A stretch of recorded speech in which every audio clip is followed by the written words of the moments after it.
అరిటాకులో భోజనం గౌరవానికి ప్రతీక అనుకుంటాం, కానీ అరిటాకులో భోజనం అమృతంతో సమానమని మీకు తెలుసా? ఫస్ట్ థింగ్, అరిటాకులో భోజనం పెడితే శత్రువు ఇంట్లో కూడా నిర్భయంగా తినేయొచ్చు. ఎందుకంటే ఆహారంలో విషం కలిస్తే అరిటాకు వెంటనే నల్లగా మాడిపోతుందట. అంతేనా, అరిటాకులోని ఔషధ విలువలు రోగనిరోధక శక్తిని పెంచుతాయి.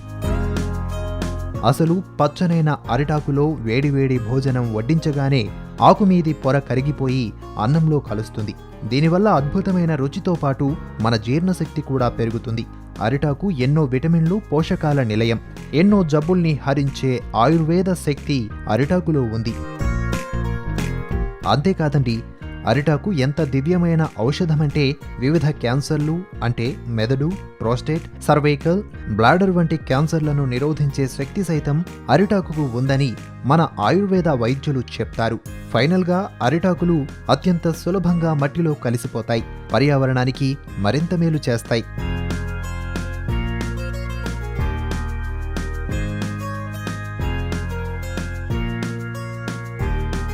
ఇప్పుడు చెప్పండి, అన్ని విధాలా కలిసి వచ్చే అరిటాకులో భోజనం చేసి జీవితాన్ని అమృతమయం చేసుకుందామా? లేక అనేక జబ్బులకు కారణమయ్యే పేపర్, ప్లాస్టిక్, ఇంకా విచిత్రమైన రసాయనిక పదార్థాలతో చేసిన ప్లేట్లతో తింటూ క్యాన్సర్లను ఆహ్వానిద్దామా? నిర్ణయం మీదే. ఓకే ఫ్రెండ్స్, ఈ వీడియో మీకు నచ్చినట్లయితే మీ మిత్రులతో ఈ వీడియోను షేర్ చేయడం మర్చిపోకండి.